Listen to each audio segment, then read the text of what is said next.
Just one thing, 1 minute. You want a picture? You're recording also. Okay, so there must be something. Yes, sir.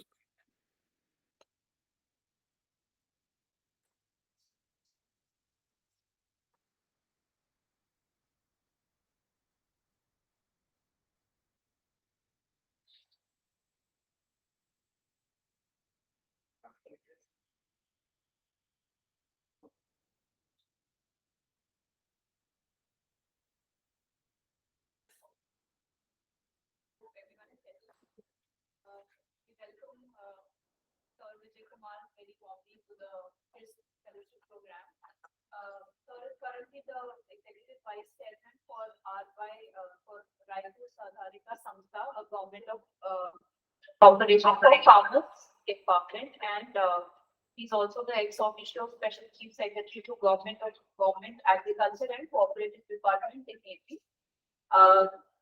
In his 39 years of government service, Sir has spent about 27 years in large-scale community mobilization and promotion of livelihoods of women, tribal communities, and farmers. And he was also the CEO of SERV for 10 years. And he's also worked on flagship. He's been the director for NRC, Government of India, and he has taken lessons of SERV to the whole country with a vision of mobilizing 100 million rural women to cities and generations. Currently, Sir is going to be covering the topics on SAGs and also natural farming. Very warm welcome. Thank you. Okay. Yeah. I think I just decided with Mr. Vijayanand and Mr. Subramaniam's help that I'll skip the SHG chapter because Mr. Vijayanand has already covered it. So I'll spend time on the natural farming initiative. And Subramaniam, how much time you have given me? As it is. No, that must be soft. Okay. Huh? Okay, so right. Yeah. So first of all, congratulations to all the fellows. I'm very happy to see this batch. How many of them are there? 12? 13. Are okay. We don't have any superstition on 13, so it's okay. Huh? Right. And what different states or qualifications? Can I just start? Ah. Ah.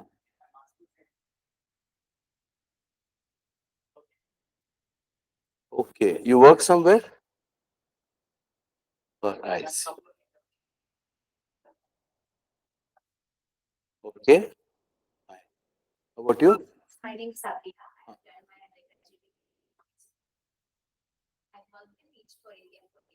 Oh, okay. Okay, very good. Going to Andhra. Okay. Acha. Ah.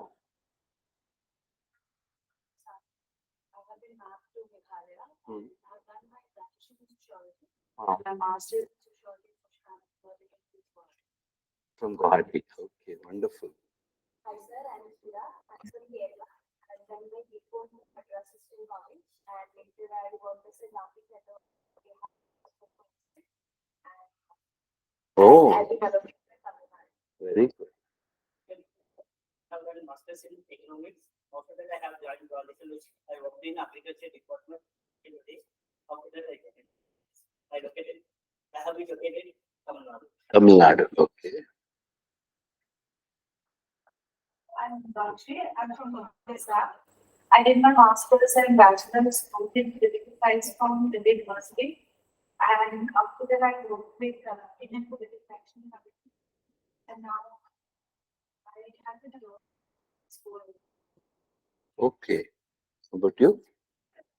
First of all, the Oh, okay. So you're sort of mentoring them. Hmm? Okay. Okay. What's your name and Rekha? And where are you? Karnataka. Okay. Ah,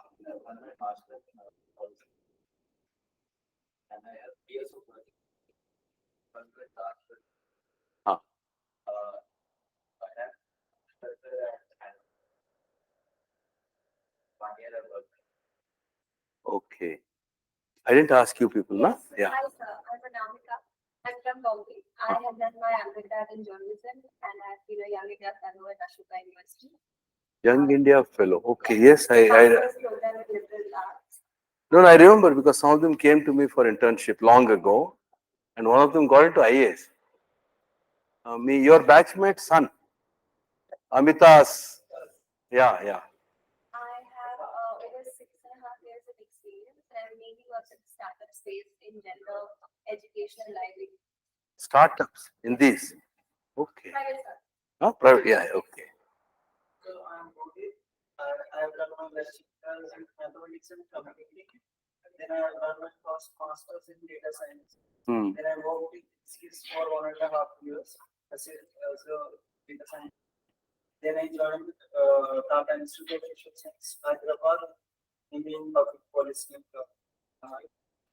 Okay. I've been deployed to Rajasthan. Rajasthan? I am Central. Huh? Central Office. Central Head Office. Okay. In Telangana. Okay. Yeah. How about you? I'm Gaidi. I'm from Assam. Currently, I'm doing my master's in development studies from IIT Guwahati. I did my bachelor's in sociology from Delhi University. After that, I took a gap year. I worked with a project with UNDP. It was back in the now I'm speaking in India. Okay. Yeah. I did my bachelor's in architecture back in 2017. Then I was also responsible in law and some private firms there itself. Then I went for my master's in urban and regional planning in 2020 from JND Amritsar. And since then, after that, I was associated with School of Planning and Architecture for the development of metro corridor plans. And Okay. now I've been learning about it. School of Planning Architecture in Ahmedabad? Yeah, exactly. Huh? Bhopal. Yeah. Okay. The School of Planning in Delhi, no? There is one in Delhi, one in Vijayawada, and the third one is there in Bhopal. Oh, okay. Yeah. Hello, sir. I am Chandroni. I am an assurance graduate from Delhi University. After that, I have worked 2 years in KM Mahatma Gandhi National Primary College. After that, for a month in National Institute Training Institute at Kanpur, RDS Kanpur. After that, I have Okay. joined in Uttar Pradesh. In Madhya Pradesh. Uttar Pradesh. Oh, yeah, right. Hello, sir. Myself, Abhishek Sen. I am from Ambala, Haryana. I have done a bachelor's in mechanical engineering from Punjab University for 30 years. And then I worked with IFP Industries Limited for 2 years, where I was looking after the service and defense operations for Chandigarh branch. Then I have also done a fellowship program similar to the Mahatma Gandhi Fellowship. Which I was basically looking after the skill components, the SAR and the SAR district of Haryana state. And I have been deployed in Bhopal as well. Okay. That's all, na? Yes. Sir, I'm was state from Assam. Ah. Up to 1989 branch of Indian Police Service. That is the state lead of Bodoland. Oh, wow. Bodoland. Okay. Wow. The police honors that MBA, of course, 30 years. I'm also an MBA. 50 years back. Okay, excellent. Okay. And oh, he's the state lead for that, state Bodoland. Okay. We have been telling Subbu not to expand, but you know, he says yes, and then next day we find that he has already signed somewhere. And then he says, okay, will you approve? I said, government does something, we have to approve. We can't disapprove. Okay, interesting. Thank you. It's very difficult to take a class post lunch. So then it is even tougher. No, but after Vijayan's class, I'm sure my task becomes easy. So just a small quiz around climate change, and then we go into what we are going to discuss. So, how many of you believe that climate change is happening? There is no disagreement, no? Okay. And you think it is, the pace is increasing? It is increasing. And you're also aware that the name climate change has now been changed to, anybody? Climate emergency. And global warming has been changed to, no? Global melting. This is what the UN Secretary General has called it.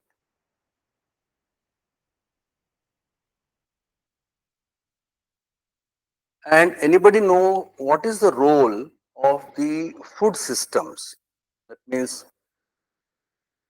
all agriculture. Agriculture means crops, trees, livestock, fish, etc. Agriculture broadly, that means the food production, then consumption, wastage. It's called the food system, right? So you know the contribution of the food system in climate change? Was producing more natural waste and the carbon emission coming from food production was comparatively very less, but with industrialization and with introduction of I'm not going to theory, I'm just saying, do you know what is the weightage of that in the greenhouse gas emissions? Ah, okay. It is the single largest cause of climate change. 34% is on account of the food system, entire food system.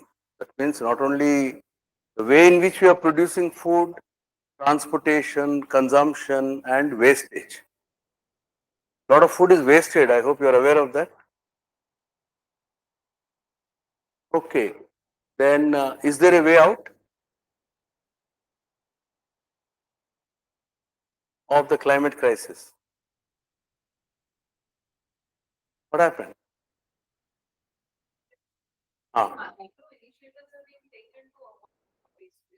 No, I didn't mean food waste. I'm saying, is there a way out of the climate crisis?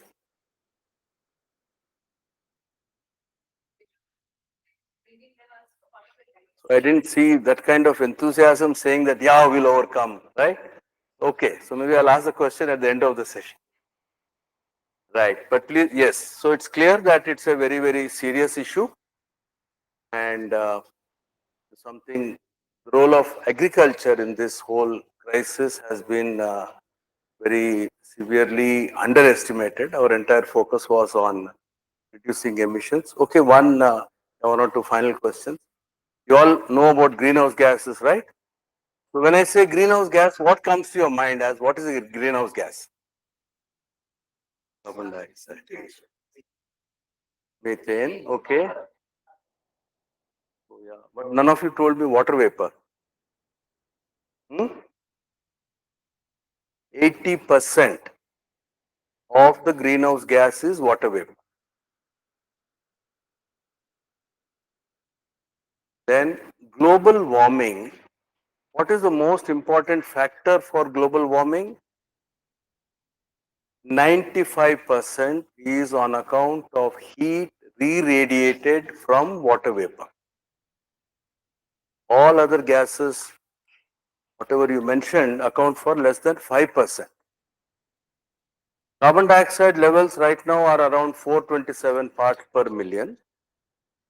So pre-industrial era was 280 parts per million, and scientists, experts said 350 parts per million is that's a limit we should not cross, but we already crossed it.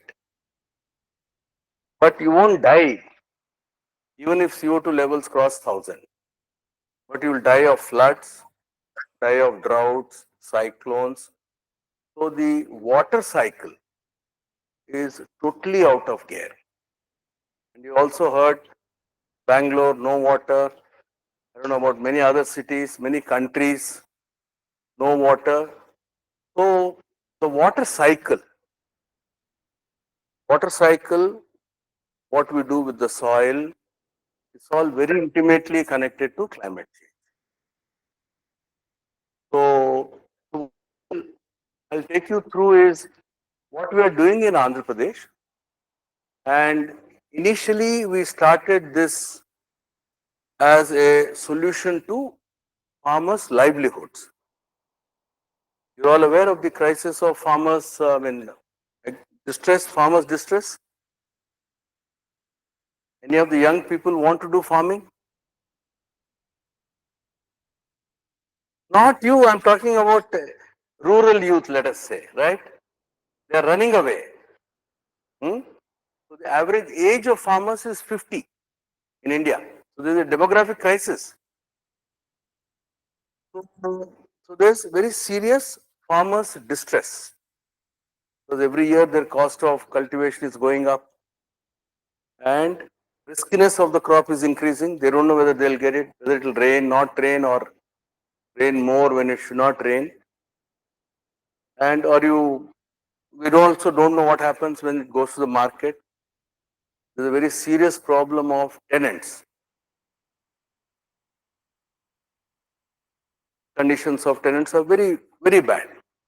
So there is very acute distress of farmers, and you're already seeing there's so many agitations in different states and also in different countries across the world. So there is a very serious farmers' distress. Secondly, we're all consumers, right? So do you think we are consuming good food? No. Yeah, you're right. We're not consuming good food. Huh? One, the food you're consuming has lots of chemical residues. But second, more important, which you may not be aware, is the food produced now is less nutritious than it was 60 years ago. So some studies recently from National Institute of Nutrition. There is a study from UK where they compared all the foods 1941 and 90, so 50 years gap. And this study itself is 30 years old. So they said all the foods they studied, the level of every nutrient has declined from 10% to 100%. That means some micronutrients which were there in the foods previously are no longer there. So that's why suddenly during COVID you discover what is it, magnesium, zinc and all these things. We never heard of this, isn't it? Suddenly you find you don't have that and there's a serious health problem. It should have been in the food you eat. So it's not there in the food. So that means the food that we are eating are not nutrition dense. They're not having the balance, what the kind of micronutrients and minerals that should be there. There's another third problem. Rice, for instance. I don't know anybody from Bengal here? Bengal. So, Odisha and Andhra. A lot of rice there has arsenic. Are you aware of that? Arsenic, lead, cadmium.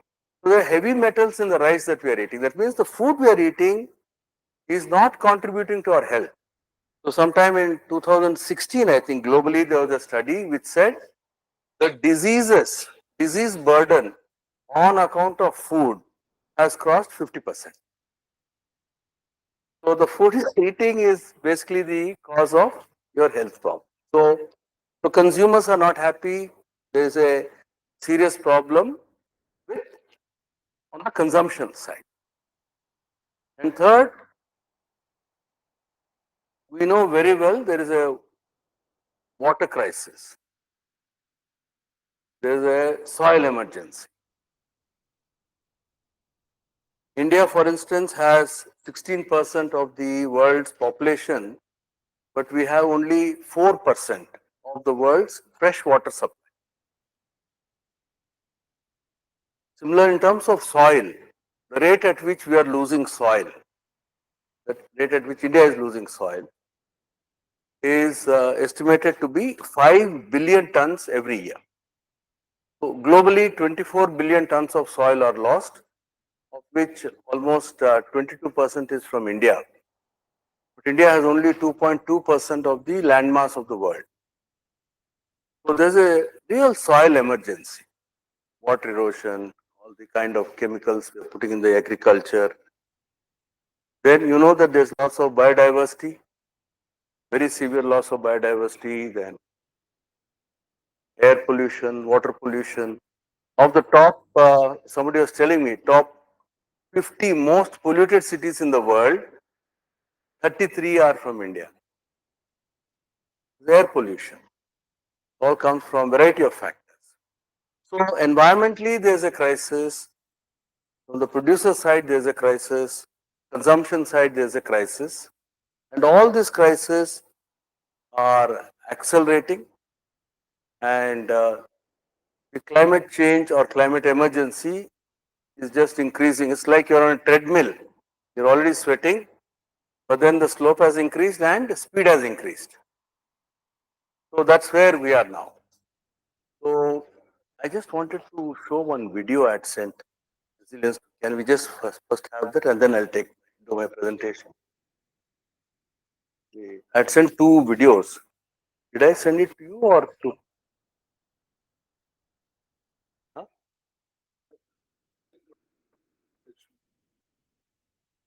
Okay, then you please go to, I'll tell you the slide number.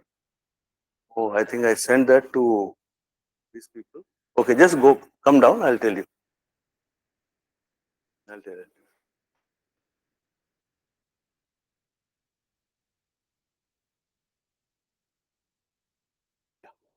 Go to this and this one. This one.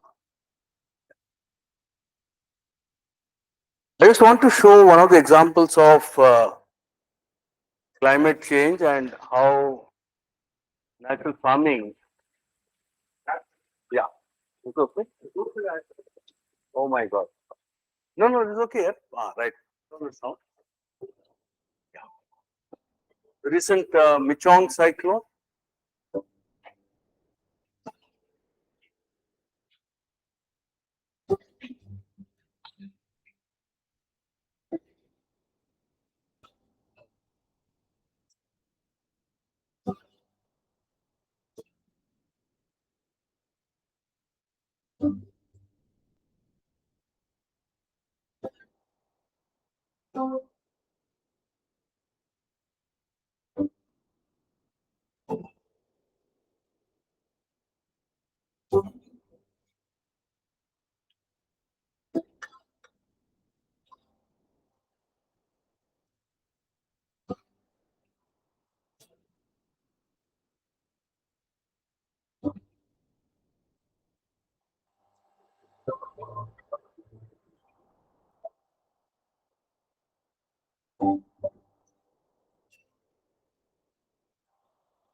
Adjacent field.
stop.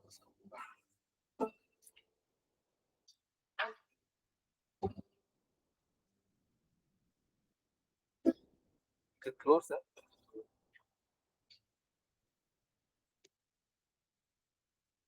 Go back to the first one. So you saw this adjacent fields just through a different farming practice, as one of you mentioned, adaptation, resilience. So that's the first step. At least how do you protect yourselves from? And the National Disaster Management Agency has already said that the rate at which extreme weather events are going to happen is increasing. What should have happened once in 100 years will now happen once in 10 years. What should happen once in 10 years may happen every alternate year. So the number of extreme weather events is increasing, and also the intensity of the extreme weather events is increasing. Since we were talking about climate implications, I just thought I'll just show what is possible. And the worst thing for a farmer is to lose a crop when they are, of course, bad to lose any time. But here they are about to harvest the crop. Another 15 days, 20 days, so we have the very important festival, Sankranti, Pongal. So this happened in December. Just imagine the immensity of this loss. So I'm talking about what is being done in Andhra Pradesh. Our vision is that all 60 lakh farmer households in the state and all 20 lakh landless poor families should transition to natural farming and thereby protect their livelihoods, protect health of the consumers, but also the planetary health. It has multiple objectives because, as you saw, the crisis, there are multiple crises. There's a food production crisis, consumption crisis, and environment. We need a solution which addresses all the emergencies, and addresses it quickly. You can't say, okay, I have a solution, it will work after 20 years. We can't do that. So this is our vision. I'll take you through what we have. Yeah. So where are we now? After 1 year of planning, we started the program in 2016. Just 700 villages and enrolled 40,000 farmers in the first year. Last year, we had enrolled 850,000 farmers. That means we scaled it up 20 times in 8 years. And am I blocking you? Would it be better if you sit there or?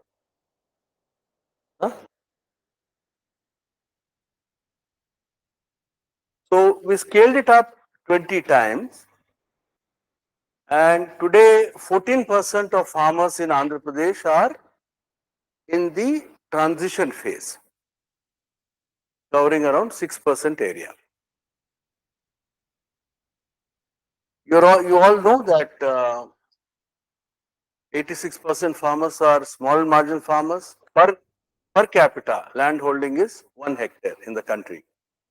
Not that it is all very productive land, but that much land is available per capita. And we recognize the transition of a farmer takes 3 to 5 years. Some may take more, but given the technology improvements, given the extension improvements, this transition of their, let us say, 1 hectare of land, completion of this transition takes up to 5 years. Now, during this transition, we do not provide any cash incentive, and neither do we provide cash incentive to retain them in the program, and we also don't say that we'll provide you a market premium. So these are the conditions we put on ourselves. So every state provides this cash during transition, and when they stop the project after 3 years, then farmers have reverted back to the conventional one. We also took one concept saying whole village concept. That means we enter a village, we reach out to every farmer, and this program stays in the village till all farmers change. Then the change is irreversible. We have to be there till the change becomes irreversible. So today it is the largest largest program in the country in terms of farmers enrolled. It's also the world's largest program in terms of number of farmers. And it's mostly entirely through government funds. We also received 2 grants from Azim Premji Philanthropy and Co-Impact. It's a Washington-based philanthropy. So I'll just take you through what are those different levers which enable this scaling up. And I'm so happy that you already been oriented to the social capital generated through the mobilizing women into groups and federations. So one, of course, is a government support, because government is riding 2 horses.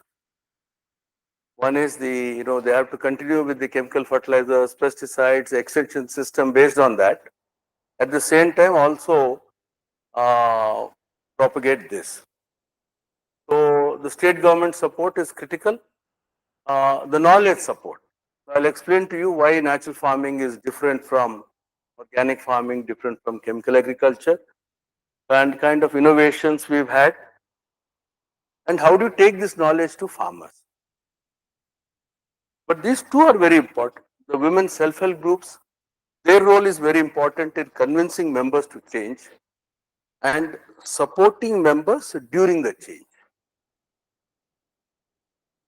And then how does it go from one farmer to another farmer is the human capital. The best practicing farmers are our trainers. It's not somebody who has studied BSc agriculture, MSc agriculture who is telling farmers, so this person is not doing farming. So they will not believe you. Even if you are PhD in agriculture, if you have not practiced farming and then you are telling farmers to change, they won't believe. So our extension system is built on peer learning. That is, one farmer tells the other farmer. That is the strength of this program. And then a facilitating organization, in this case government, in some cases it could be NGOs. In the long run, the community-based organizations, that means the SHG federations, the panchayats, they are the ones who should hold this. And then of course, there's a lot of research happening, because what I'm going to tell you is also what is called as emerging science. A lot of knowledge is coming, new knowledge is coming around this area of work. So how do we keep ourselves abreast, and how do we also put this program to the best of science? So then I just want to tell you what is natural farming. And it's essentially mimicking nature. So it's different from chemical agriculture and also organic input based farming. I'll just explain what is the difference. But before that, I just want to know if any of you have heard of natural farming? One or two have heard. Okay. Organic farming? Everywhere. Okay, good. So there is a lot of similarities, but there is a very critical difference. Both are organic. That means the produce is free from chemicals. But the assumptions in the production process are different. Organic farming is also like traditional agriculture, what our forefathers used to do, right? But this is, what I'm talking about is modern agriculture. I think some of you are have science background, no? I heard somebody with chemistry, or you wanted to say something? Wait, hold your horse, I'll tell you. I'm explaining. Please wait. Okay. First, I'll explain the science and then I'll take you through what is organic farming, or even when I finish, you will realize yourself. Okay. You see, life on planet Earth began with photosynthesis some 3.8 billion years ago. Life started in the oceans, the cyanobacteria. The first time the carbon from the air was split and was used for life. Life on the land mass. You're aware when life on land mass started? 430, 440 million years ago. So there's no life on Earth till just 400 million years ago. Life on ocean started much earlier. All, so whatever, it was not this flooring, but on the land mass, everything is condensed stardust. So through this 400 million years of photosynthesis, the role of the soil microbes, soil was created, greenery was created. So we are trying to say, we're going to first principles. What created life on landmass? It is the photosynthesis process. So what happens in photosynthesis? You know that in the presence of solar energy or utilizing solar energy, the leaves are able to take carbon dioxide from the air and water through the reaching them through the root system, or they're taken from the air. So they are combined and carbohydrates are produced. They're also carbohydrates, very simple form, but they can become complex carbohydrates. They're called photosynthates. You can just say food. So of the food produced by the leaf, 40% is used by the shoot system. What you can see above ground, that is called the shoot system. The stem, the trunk, the branches, leaves, flowers, fruits, that constitutes the shoot system. So 40% of the food the plant uses for the shoot system. 30% is stored in the roots. The balance 30%. That is actually pushed into the soil. That means the plant is gifting food to the soil. Why is it doing that? So this food is food for the microbes in the soil. So they take this food, they multiply, and in turn they give to the plant all the nutrients that a plant requires. We have the bacteria, the fungi.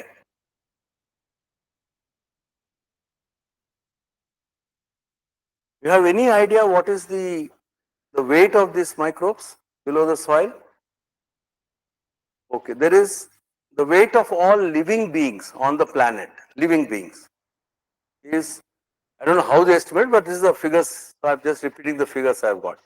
550 billion tons. Okay, out of which 450 billion tons is in the plants. That is the weight of all the plants, trees on our landmass. 100 billion tons belongs to the animal kingdom and microbial kingdom, out of which 93 billion tons is invisible. And human beings, so what can be seen through eyes is basically 7 billion tons. We are also part of that. Of course, we have a disproportionate influence in spoiling the rest. But we are out of that. So out of 550, 7 billion tons are the animals that you can see. Human beings, dogs, elephants, dolphins, whales. 93 billion tons is this invisible world. So essentially, this is a microbial world. All of us are just taxis for the microbes.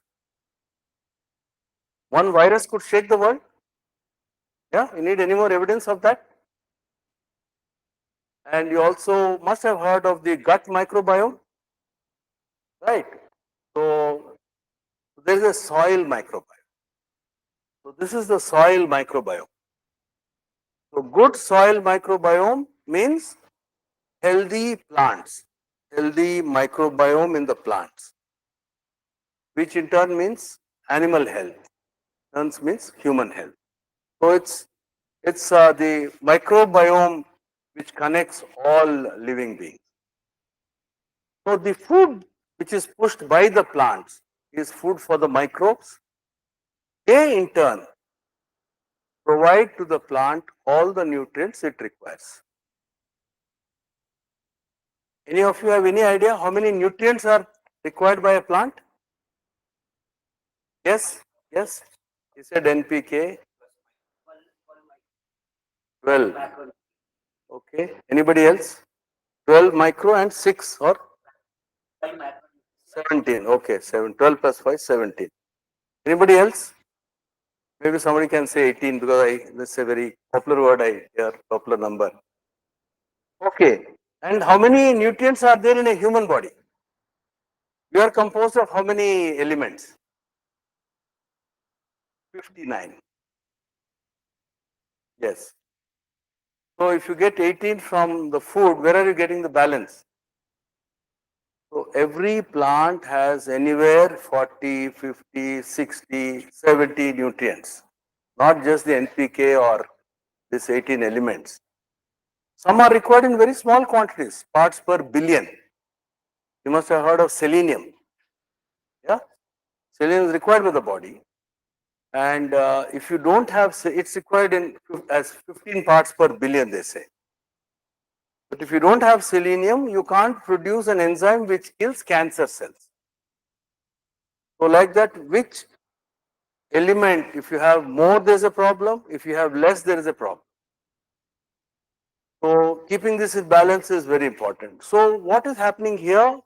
The microbes, because the food that the plant is pushing into the soil, the food also sends signals to the microbe related to that plant.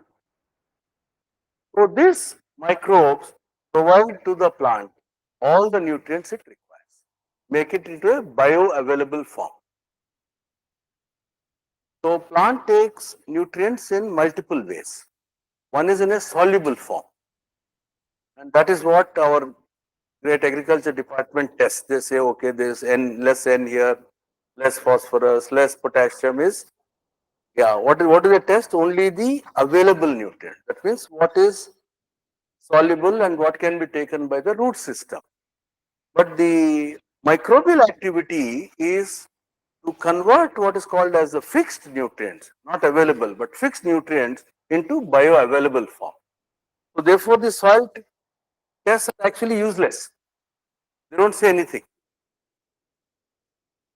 So this is, and then the bacteria, the fungi, then they have their predators, then there are other predators.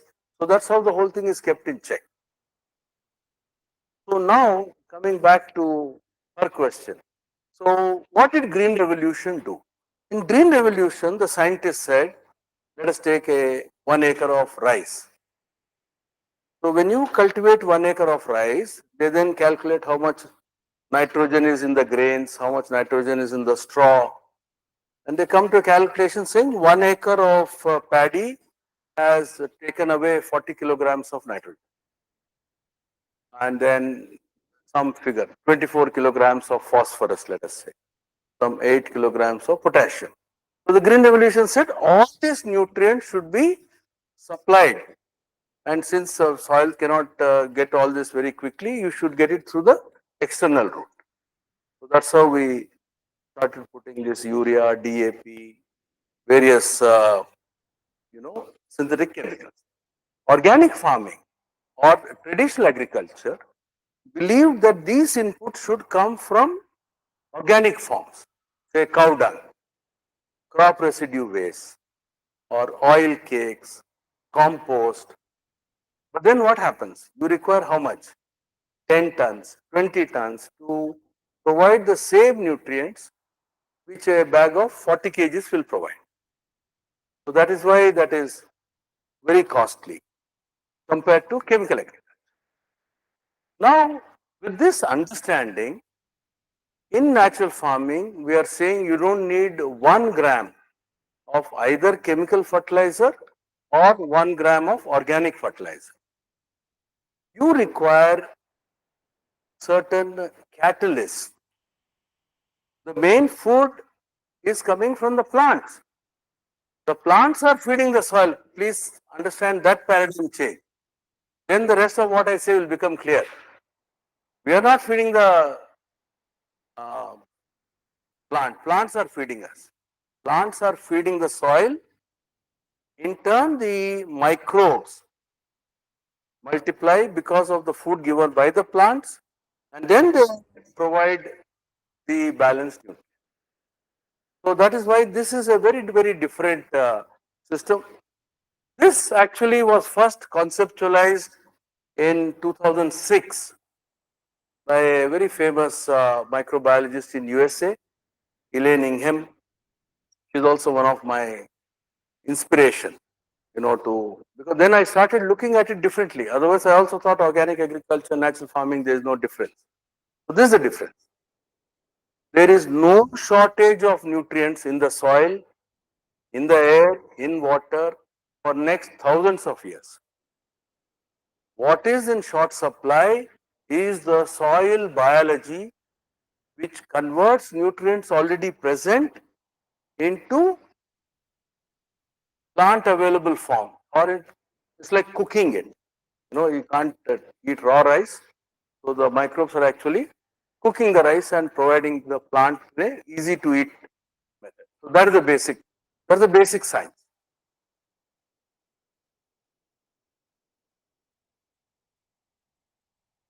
So if you look at following natural farming, if you allow the soil biology to be activated to be optimum, then a plant gets all the nutrients it requires.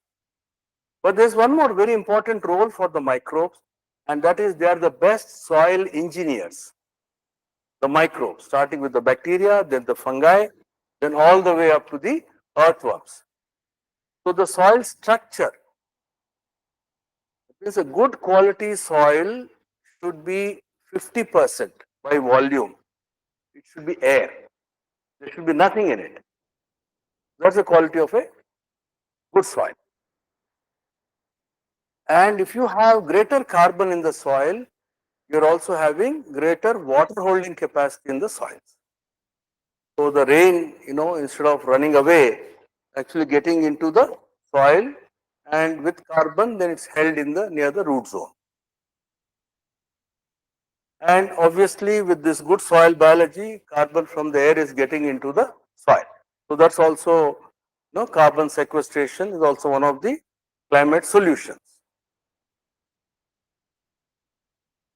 So this is what I mean by structure. You see, our soils, Indian soils are now unfortunately less than 0.3% carbon.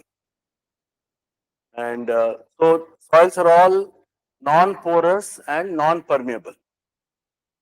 And if you do the biological action, what's called soil aggregation, so the soils become porous. So this is the role of the bacteria. And so you get this kind of soil.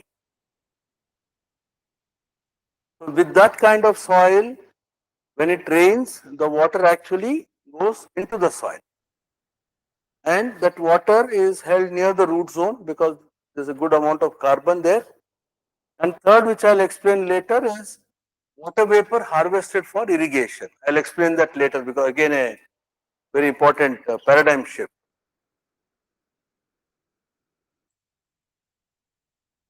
Yeah, just on the science that I've covered, if there are any doubts, I would like to clear that before I go forward. Yeah, is okay till now? Yeah, those who don't know chemistry, science, everything is fine? Okay. So now these are the principles. These are the principles which govern, and these are not man-made principles. This is something happening in nature that we are trying to understand why such a thing is happening.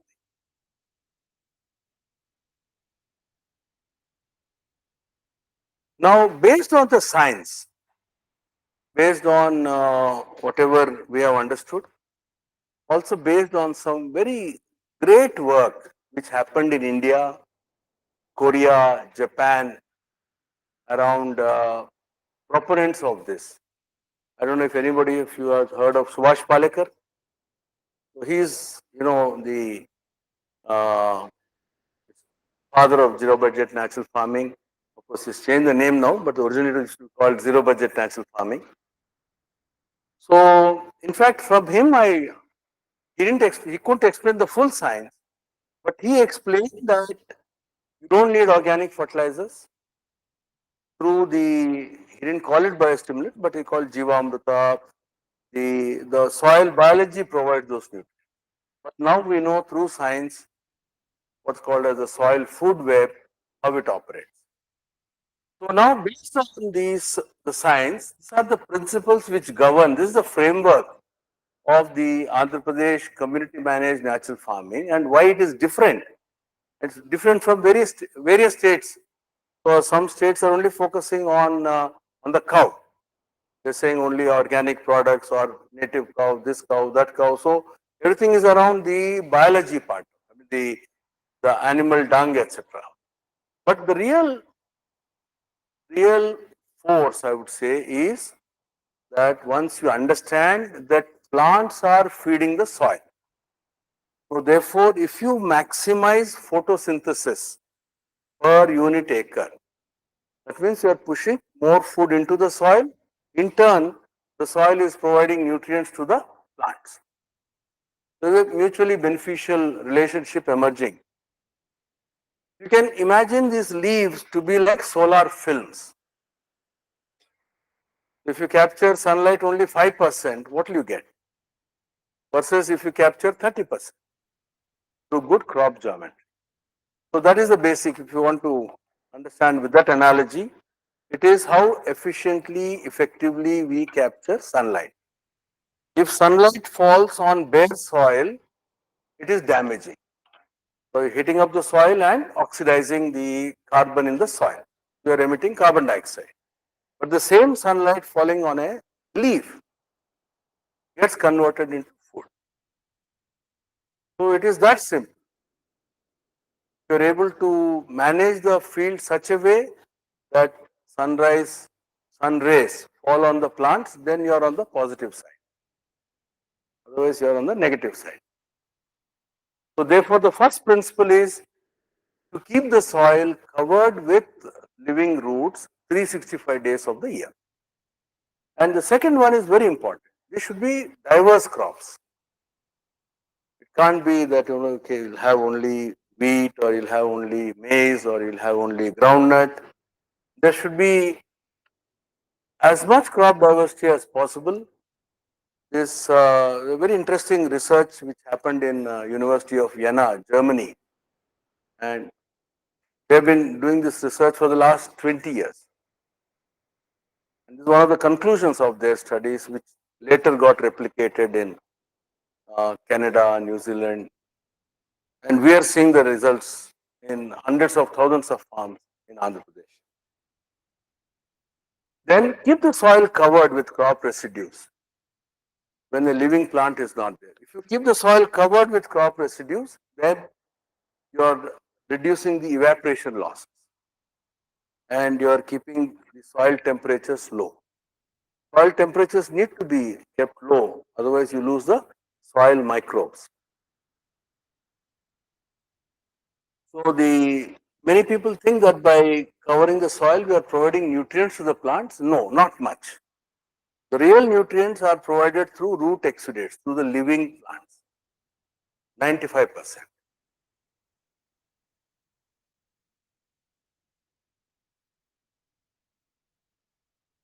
I am coming to that. You are talking about the heating, no? Yeah, I'll come to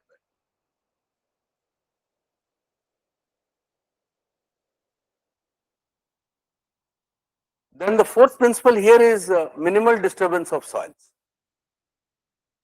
And then farmers' own seeds to be used.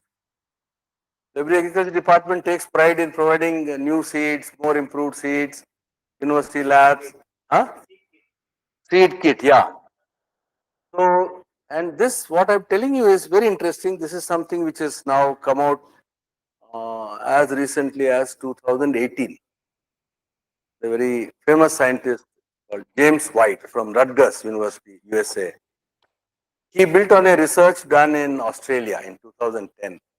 But this man has been studying this for 40 years, but he got triggered by the finding in Australia in 2010. So, yeah, you're seeing this. So, there are bacteria and fungi around the root, what's called as the rhizosphere. But what scientists found is that these microbes get into the roots, called endophytes. So, the plants are so clever, they're attracting the microbes they want, take them inside, take the nutrients in the microbes and then spit them out. And of the microbes they like, which they think is important for their, not them, but their kids' survival, the seeds. So they take these microbes into the shoot. The microbes inside the shoot, the microbes inside the leaves, inside the flowers, fruits and grain. So every seed has millions of microbes. So seeds of grains, they say somewhere around 5 billion to 10 billion microbes, but hundreds of millions of microbes. The plant is very selective. The plant is very intelligent. So it's selecting, supposing there's a plant growing in a rain-fed condition, it's very low rainfall. So then it will hunt for microbes which are, giving it properties to withstand these dry spells. And it wants to give that quality to the next generation, so it will take those microbes, put them. So therefore, farmers' own seeds, how they collect it, store it, becomes an important factor. And that is the, and you also heard of indigenous seeds, yeah? And you know that they are good for health. Did you ever imagine why they are good for health?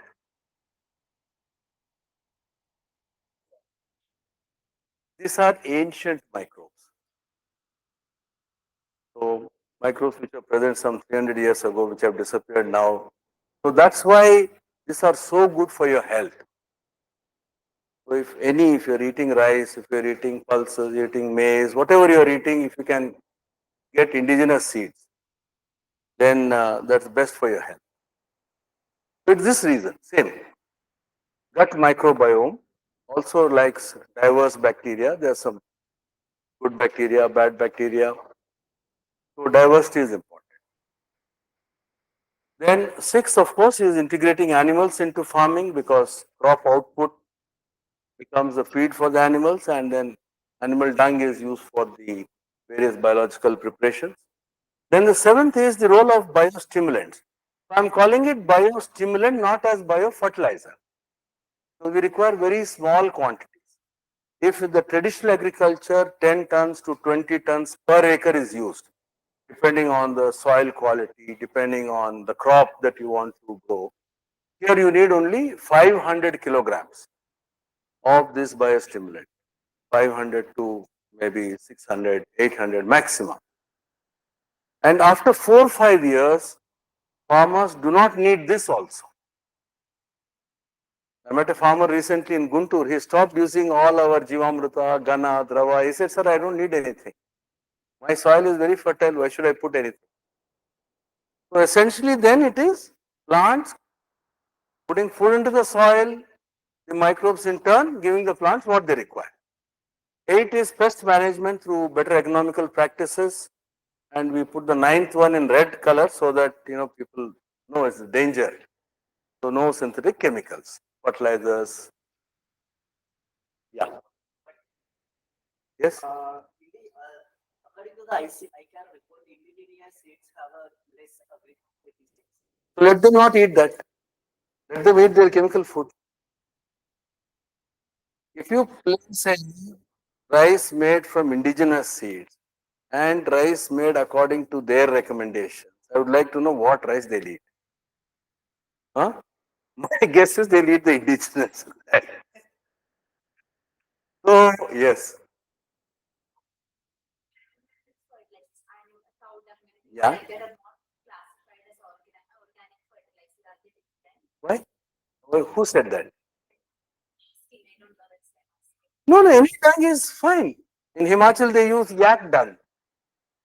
Classified as organic. We don't need fertilizers, no.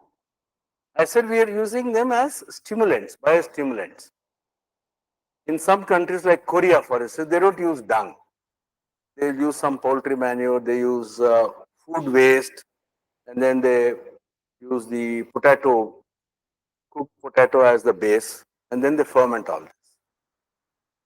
Different countries have different systems. Seaweed extract is used as for fermentation, compost teas. Farmyard manure and this thing is very scarcity in the villages. So Sorry? scarcity in Ah, villages like a you farmyard. don't require much here, I told you.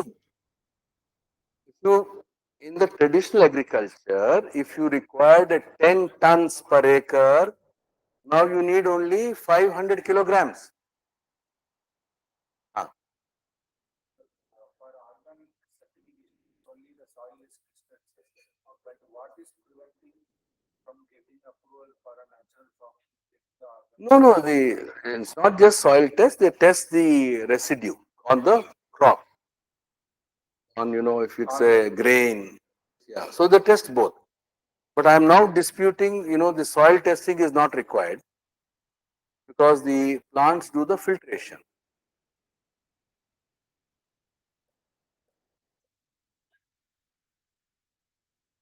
But organic farming, people are more fascinated with seeing a part of like using organic products, accommodating. You call it organic farming, I have no problem.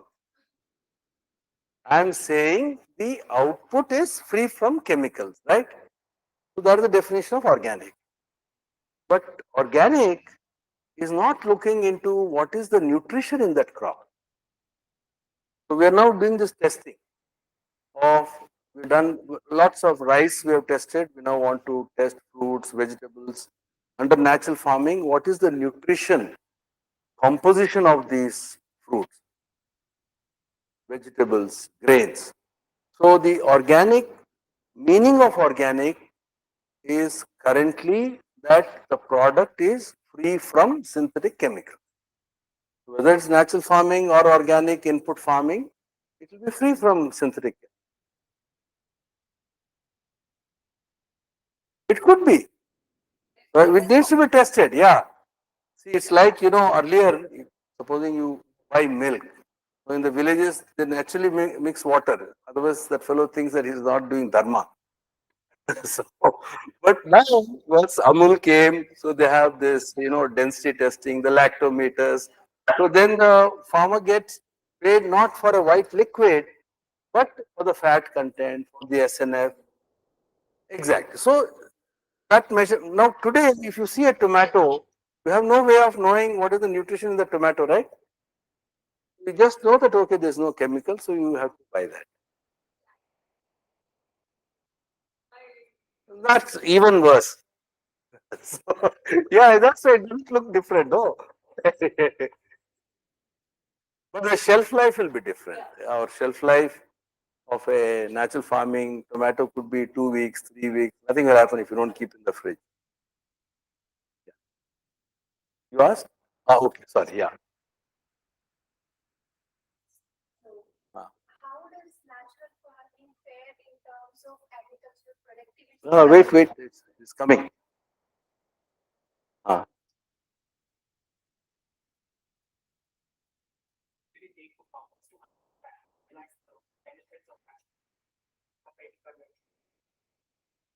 Different people take different amounts of time.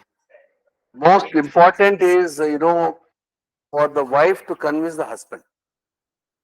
That's the biggest battle. She has heard in the women's self-help group that natural farming is good. And she goes and tells in the house. The fellow will say, what do you know? We've been doing this chemical agriculture. But thanks to the knowledge or strength she gets from the women's self-help group, she doesn't give up. So then they decide, okay, this is a piece of land. You do in this small portion, you do your way, I'll do in my way. I asked many women how much time it took to change your husband. So from 1 season to 3 years. For 3 years, the fellow didn't change. Third year, his crop got, affected by disease. He could control. So then finally he told her, okay, you are one. It took him 3 years. So now we selected her as our farmer scientist. So different things, father doesn't want to do it, son wants to do it. The most difficult battle is within the household. Brothers, I've seen, you saw that Michong cyclone, right? This farmer who is standing, I asked this fellow. I went to that village. I asked him, your crop is lost? Yes, sir, lost. The neighboring crop? No, sir, it's very good. In fact, they got a higher yield, Subbu, in spite of the cycle. They got a higher yield this year. So I told him, why didn't you listen to me? Sir, he's been seeing that for 3 years, Mr. Vijay. And he says, I laughed at them when they did that. Now, who's laughing at you? So, these were behavior change issues. And that is why the women's self-help groups, that's why when I showed the levers, when I come to discussing the levers, I'll tell you. But this is what it takes. It takes time. It's not just the understanding. See, they all know that the present system is bad. On that, I have no problem. They all know, yes, sir, this is bad. But what is the alternative? For that to understand and change takes time. Yeah.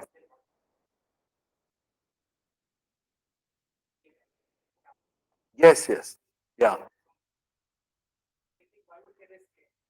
They're risking it, no? No, I got close to 10 lakh. This year I'll touch 10 lakh farmers. I've already touched 10 lakh farmers. Changing. So those were the heroes who changed. So I had to really, they are my gurus. So they changed. Whatever reasons, I'll give you one very strange reason. You won't believe it also. I went to a village, this old farmer, I asked him why he changed. He said 2 years ago, his dog stopped eating the rice he gave it. So he used to mix it with milk, it won't eat. So then he had to put rasam or something to hide the smell. Then when he heard about natural farming and what it does, then he said, I am eating the rice which my dog refused to eat. So then he said, okay, whether I make a profit or loss, I'll change. So there are very different reasons for change. One, they're all fed up. Farmers everywhere know that their costs have gone up. They're looking for alternate everywhere. So that is what ICAR has done. At least all the farmers are fed up. That is a good point actually. The farmers are fed up, but the alternative is what is the difficult part. It doesn't take much time. Like farmers used to say, when you shift to the natural farming, they are not getting a more yield. I told you just wait. Wait for that.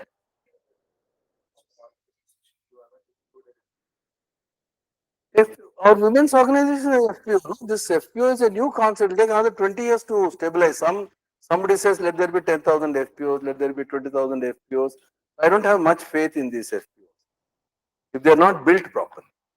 Just come up because to get money from the government. I don't want to. For me, my women's organization is an FPO.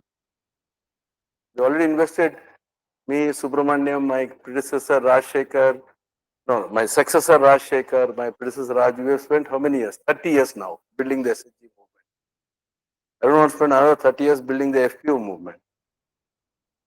The women are doing the work. Why should I again get another institution? Yeah. Yes.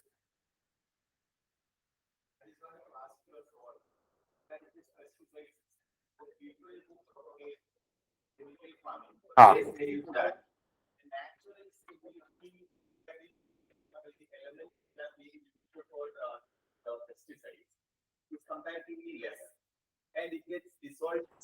Ah.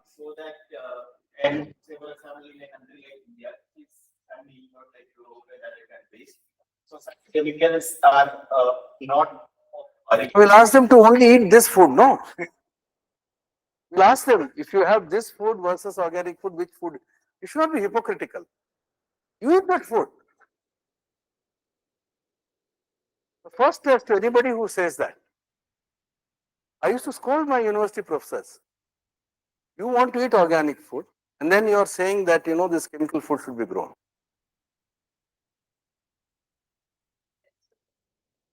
Yeah, so farmers know that, this is good food, let others die. I scold them for that also. That means you want to live, others should die. So I have a different. They want to consume. Ah, that's right. Yeah, yeah. They're also to blame. Ah.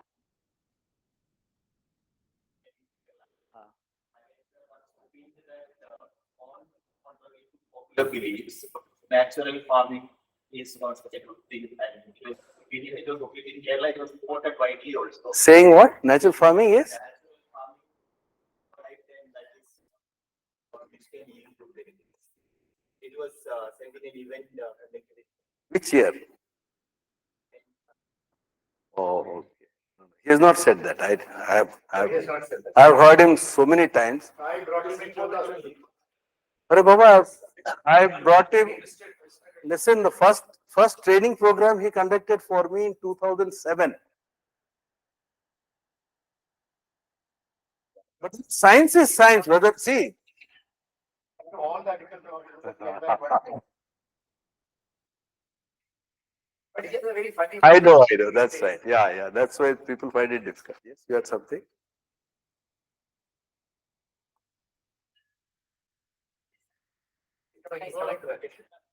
Between, I already explained, no? Organic farming means, External inputs. yeah. Soil management. No. Ah. Yeah.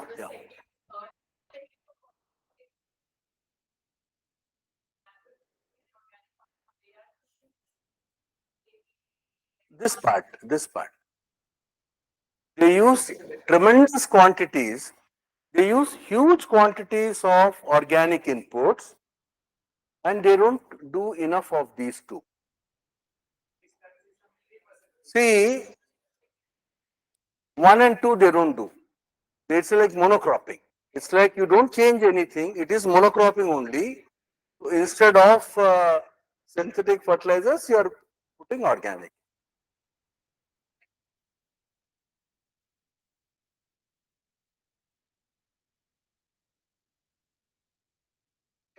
Okay. Yeah. What you taught Uh, says historically we have been spending a lot of time on soil physics and soil chemistry. yes. Soil physics to keep the fundamental. Right. Soil chemistry, all the now we shift the soil, but Yeah. that's a big shift. So to understand it very clearly, if you see. So you see, yeah, this they don't do. In fact, Mr. Sunita Narayan had come. He said, Vijay, when I came, I expected it will be like any other organic that I have seen. But here you've got crop diversity, 365 days, green cover. He says, this simply blew my mind. Huh? Correct. And producing enough on the ground. You know, budget means you will produce so many things that then we don't make. Yeah. But that is not our question. There are some costs. So when you talk of diverse crops, Yes. Yes. No, same. Cereal also. Huh? Yeah. crops or diversity. Periods like one crop you take up, maybe another crop you take up, and third crop you take up something else. Right. Or it could be that all 3-4 crops you take at one. No. I'll tell you, paddy is my biggest problem. Because paddy, you can't grow anything inside paddy. So just keep paddy aside for the time being. Let us take cotton. So cotton typically, and now in Maharashtra and all this high density cotton aa gaya, wo beej zyada bechna chahte hain. They want to sell more seeds. So they're telling the farmers to plant more cotton plants, Mr. Vijayan. Normally it is 1 kilogram per acre. I don't know what these high density fellows are doing. We are telling the farmers to plant cotton at distance of 5 feet. In between there is a jawar or a maize crop. And then there are two pulse crops. And then on the borders there will be 1, 2, 3. Then, 1 second. After cotton is harvested also, even in dry lands, we take another crop. That I'll explain. And before, of course, cotton generally is sown at the time of monsoons, but we have something during when the cotton is there, and even in rain-fed lands when cotton is not there. Because now we are growing cotton trees also. That's a separate story. It's being experimented. So there's no need for sowing seed every year. So, but we have other crops. So 365 days green cover needs to be maintained. Yeah, if you have irrigation, but suppose you require very little water. But I'm saying it works even if you don't have irrigation. Yeah. Yeah. Yeah.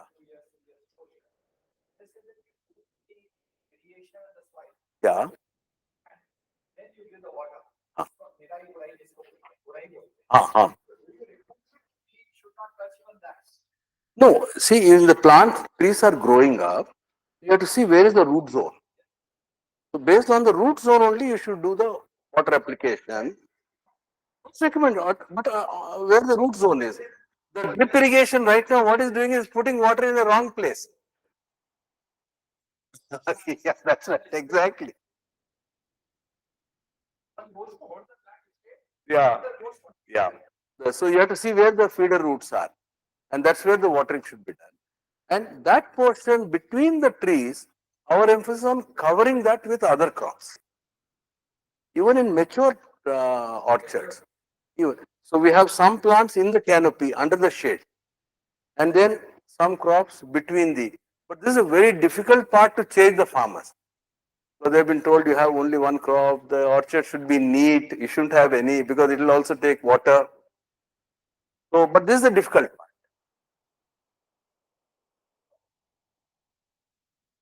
No, no. So I told you that plants feed the soil, right?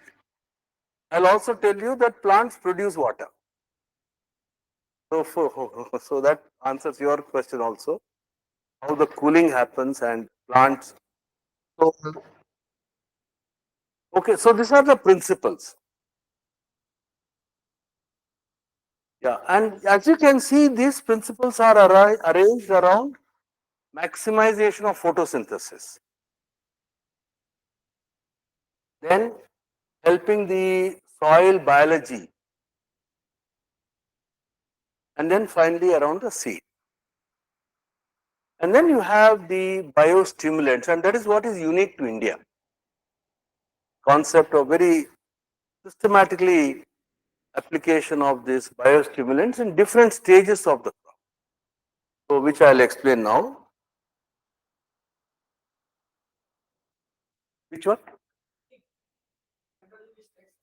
Yeah. Now, see, weeding also is a sign that your soil is dominated by bacteria. So, weed is a grass. So, if see what is called as fungal bacterial ratio. So, if in a bacterial dominated soils, you will have weeds. So, if you over a period of time improve through all these practices, farmers are reporting less weeds. Weeding to करना पड़ता है, but then keep it on the ground after you don't remove the weeds.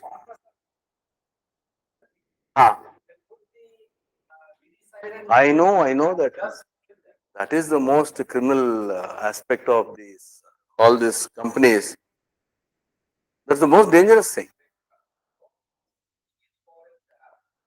Oh, yeah. So in paddy, for instance, if you have azolla, you will not require any weeding to be done.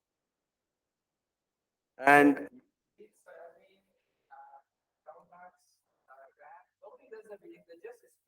uh, that's very dangerous. I know that. Yeah.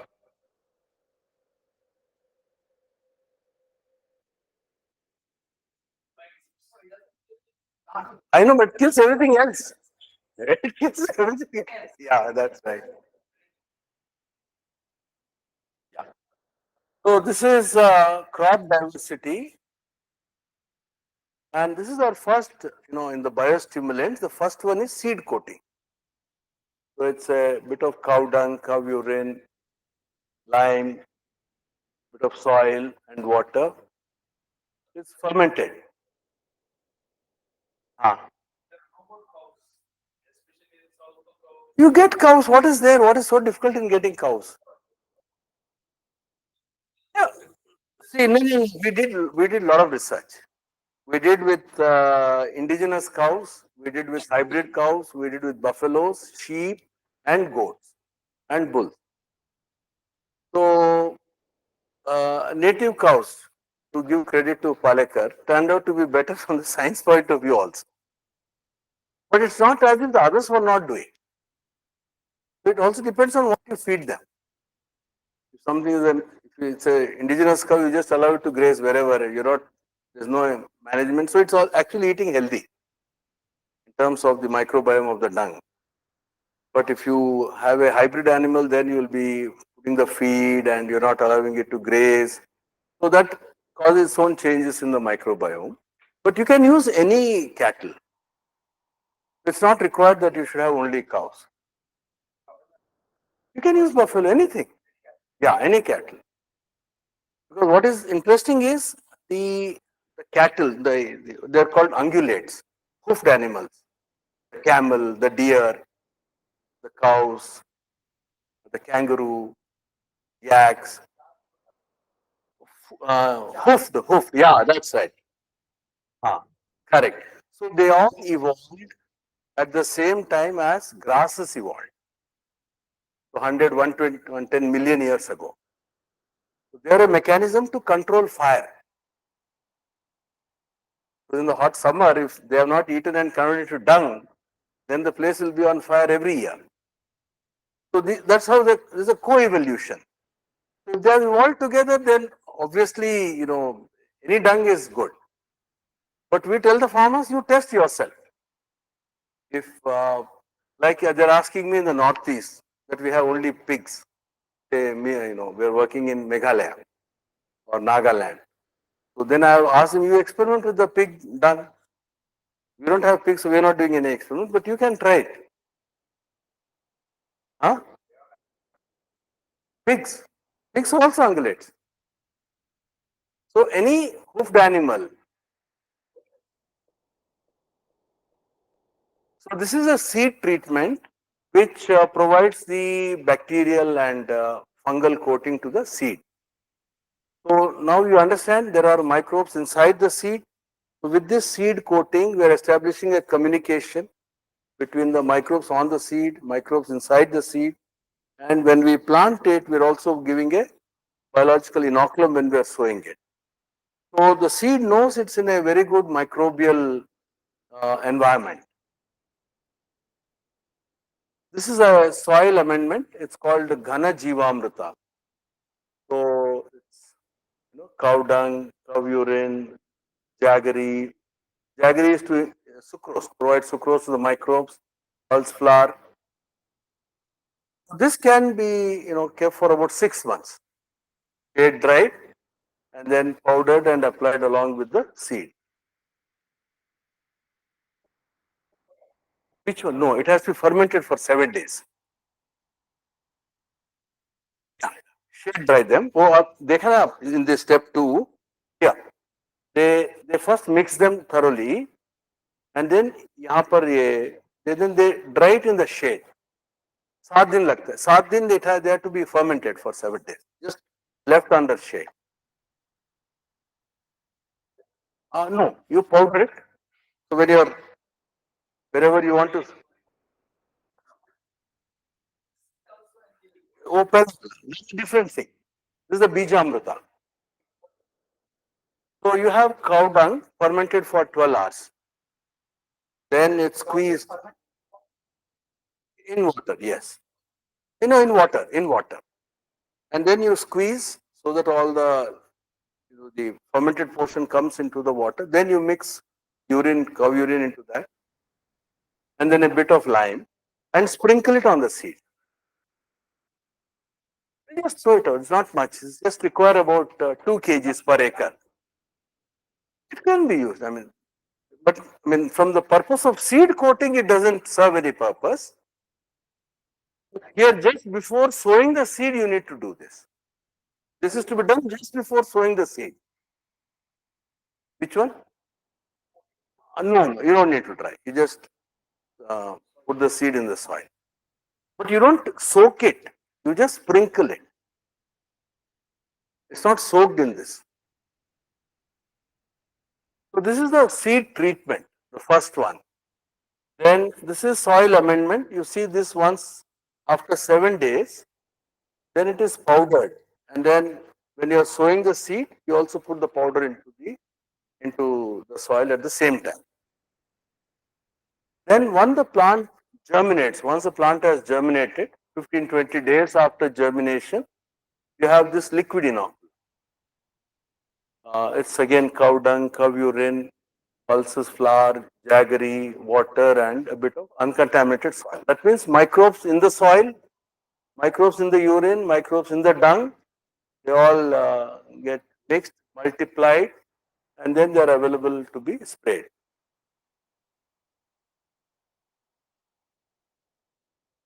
This is the botanical pesticide application. This is a neem astra. They're preparing a based on the neem leaves. Oh, this is soaked in cow urine for about 48 hours. So it's not you have neem seed kernel extract. That is different. Yeah. In the cow urine for about 48 hours. And then whatever is the liquid that gets, pulverize it in some cases. Otherwise, they just take the leaf. They can be used as a part of, yeah. Yeah, you have to crush the leaf. Then only it makes sense. So we have videos of all these. Of course, they are in Telugu. We are also trying to make it in Hindi. So all these applications, we have 6 to 8 minute videos, which explain to the farmers step by step how this is done. Yeah, this is something very new. This is started only 2 years ago. This is called seed pelletization. So this, eliminates the dependence on rains. Otherwise, in a place like Anantapur or any other drought-prone districts, unless you have 30 millimeters of rainfall, the ICAR scientists will say that you cannot do land preparation. After that, within 2 weeks, another 30 mm rainfall should come. So you never have those kind of situations. I know. Yeah, I know. That's right. Yeah. So what we are doing here is sowing these pelleted seeds in dry soil. So with very little water, the germination happens. So this is a very important innovation. And so that is about the different practices. So this is the role of the women self-help in this whole program. So we have in these villages that we are working, close to 20 lakh women are in the self-help group in these villages. So broadly 60% of them have lands. So the main livelihoods is farming. They means they and their families. 10% non-farm livelihoods. 30% are landless farm workers. So we have a intervention. So even for the landless farm workers, we have an intervention which I'll explain. So the women self-help groups, they discuss these things. They finance members, requirement for transition. Somebody wants to buy a cow, somebody wants to invest in land development, or somebody wants to construct a cattle shed. So whatever investment is required is financed by the women's self-help groups. Again, from the project, we are not giving any money for farmers transition. But the women review this program, they do the planning. So this is really one of the most important pillars on how we could scale it up so quickly. And this is how does that knowledge go to other farmers? So this knowledge goes through champion farmers. So the best practicing farmers are then designated as farmer trainers. It takes us 3 to 4 years to develop one such trainer because they have to practice it well first. Then only others will believe in them. So this is again a very important part of our entire investment in the project is on building their capacities, paying remuneration to them, then going and verifying their, yeah.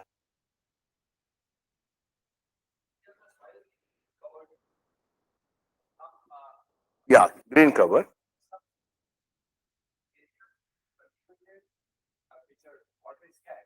Yeah. Yeah. That I'll just show you a video. Just hold your horse on that. That's the most important factor. That's what is the solution for the drought prone areas of the country.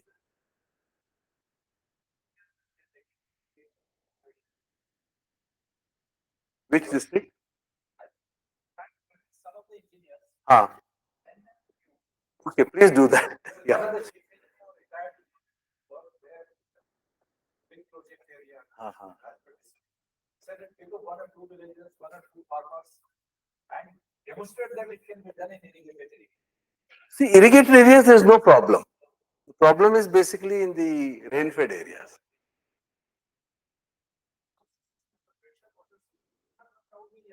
Oh, okay. I get your point. Yeah. Then some little water can be provided there, right? So this is the way knowledge is taken to farmers. So the 1 per 100 farmers, more than 50% are women. The trainers are women. And use of ICT. You see that video there? So whatever I've told you, all these practices are in video form. So everything, whatever interventions we have, they're all in training video format.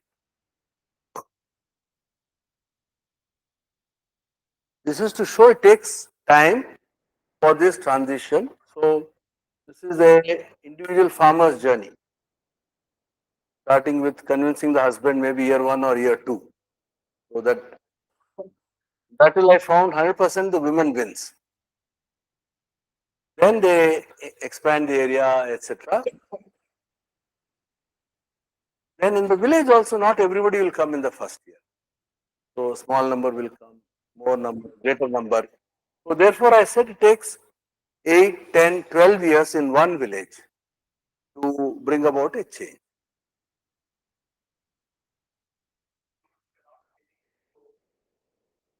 So that, it depends on the pruning is very important. So then that really depends on the genius of the farmers. What is the right amount of light to be left for the understory? Yeah.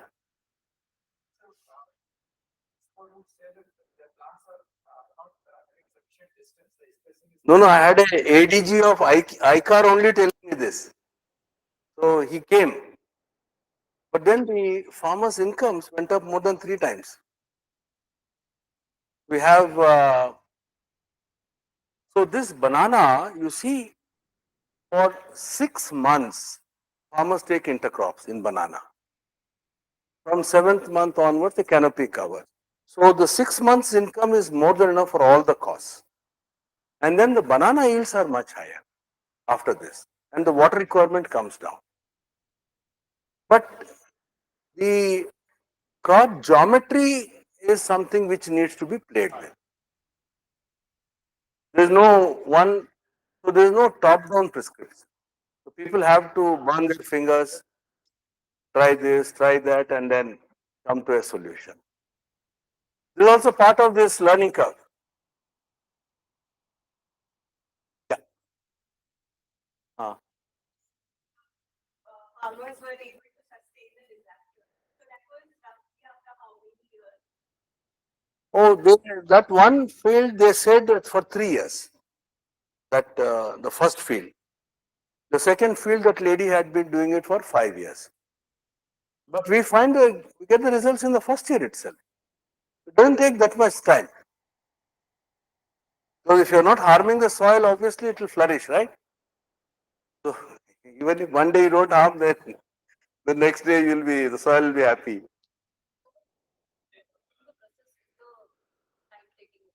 Sorry. Over now, 5 minutes. Hmm?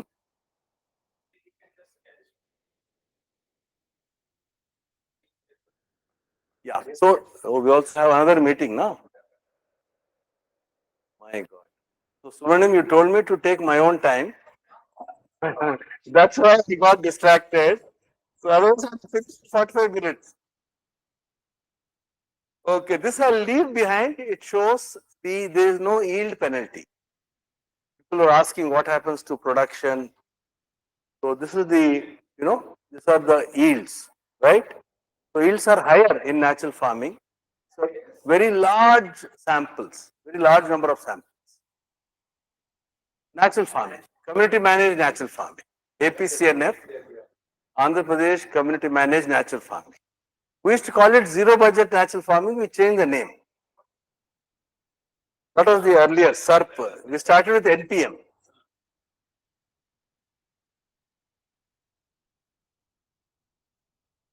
Yeah, so you can see here the yields are higher, and now this year with all our practices we are finding in the first year itself farmers are getting similar yields or higher yields. So the technology is also changing. This is the average age of this farmers is 2.2 years. 2.2 we have mentioned here, because we ask those farmers who have stopped chemicals, we list them out separately. So then randomly they are picked up for this measurement. Yes, yes. Yes, absolutely. That's right. I was having a meeting with the Secretary of Water Resources on this. Then this is the Rabi crop. Then okay, biodiversity. Yeah. So this is our experiments on water. So up to 50% crop water is reduced. That's right. Yes. This is what we did in 2021. Now we have two independent studies, ASCII core carbon X and Valamtari. They are doing these studies now to see the on Telangana.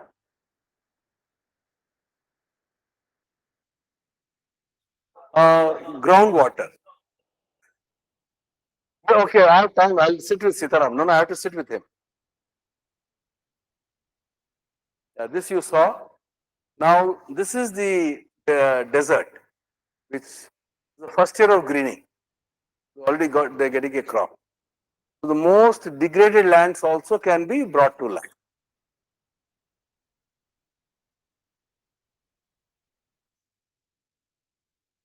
You can see here the soil this is a contrast. That's the kind of soil, this is like sand, it's just like desert situation. This is what we were requested by a sheikh from Sharjah. So he's come and seen this, so he'll be twinning this village with Sharjah. Where? Yeah. Correct. I will come to finish the class now. We'll discuss about to finish the class now. Right. So Mr. Subramanian has issued a rule, issued an order. So this is a reduction in pesticides or resilience to pest attack. This is for the landless farm workers, homestead gardens.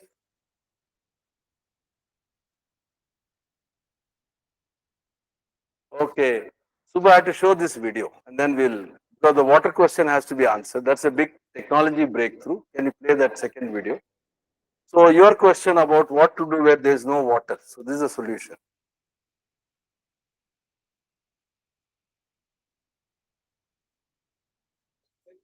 In material means I already kept it here only. It's in your system. Oh, it's there. APCNF channels. Anybody wants any kind of videos, we can supply. We made some of them in Hindi also. Yeah, the first one, first. Yeah, that's right. Full screen. So this is in a rain-fed land where maize was sown in the month of January without irrigation.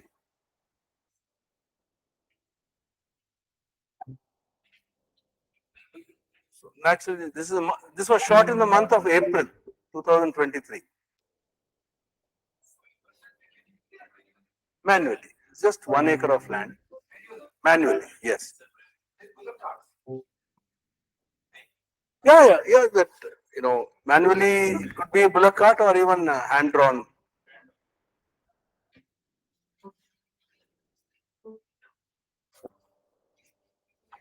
So you can see in the horizon there are no crops anywhere.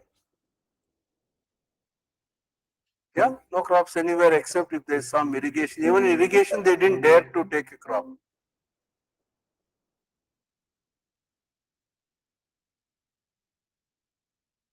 So this is maize, but with plenty of intercrops. Tomatoes, beans, field beans. Yeah, you can see this. Totally green.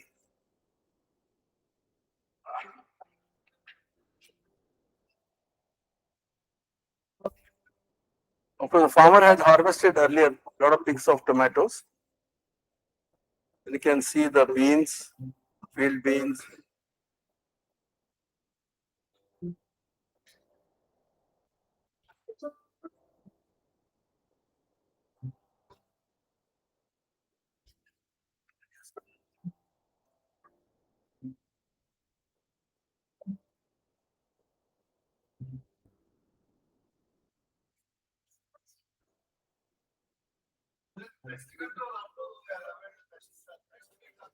Yeah, so for pest control, you saw the botanical pesticides, but now we have gone a step forward. We are saying pests also should live. They should also eat. When the pests are there, the predators will come. So we have what are called as 20, 30 different biodiversity crops, which we broadcast. You will see in this field also, there is some this marigold here, marigold, there is some sesamum, there is some castor, there is some bindi.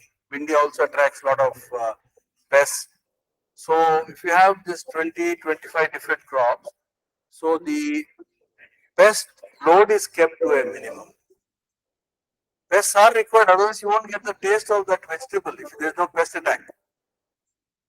No, that's science. So they're saying grapes are sweet only if there is a pest attack. So the pest attack stimulates the plant to produce these phytochemicals, antioxidants. It is to fight pests. So there's a need. So yeah, can we go back to the presentation?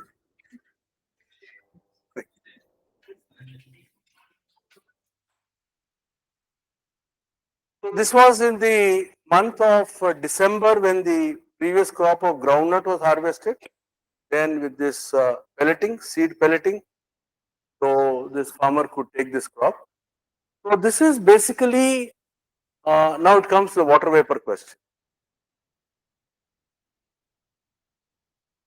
If you have a green cover, then I don't know how many of you are aware that there is 50,000 parts per million of water in the air.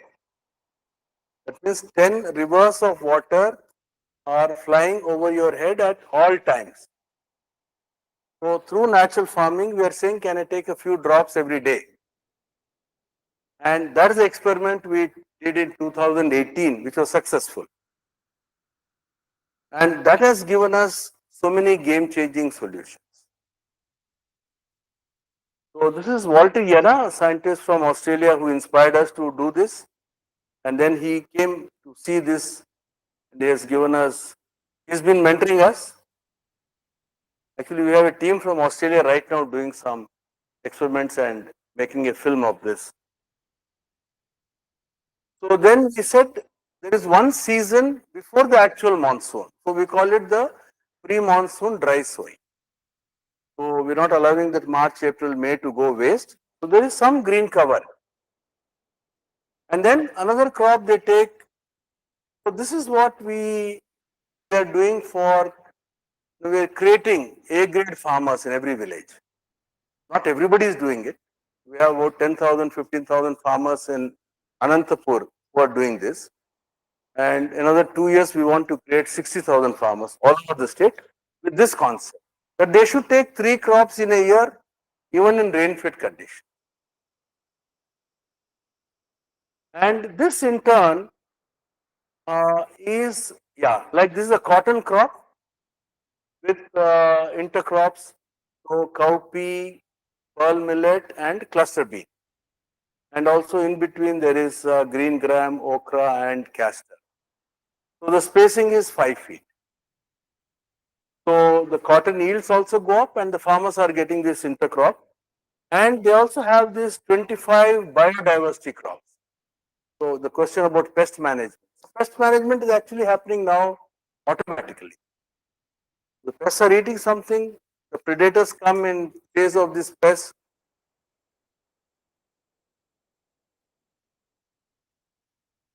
And cotton has now become a perennial crop.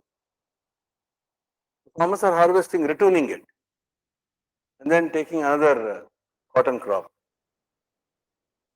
So this is again banana, intercrops in banana for about 6 months, and which has increased their yields tremendously. This is, one of our farmers with the groundnuts. We have a new model, we call this the ATM model. This for the landless poor, very small farmers, 800 square meters, 1/5 of an acre, where you have 15, 18 crops. And Mr. Vijayanand, you can earn between 10,000 to 20,000 rupees per month. Yes, that's why it's become going viral, the ATM model. And very little water, once in 15 days, once in 20 days, sometimes once a month. And you can see, and there is some sequence, the tubers, pulses, green leafy vegetables.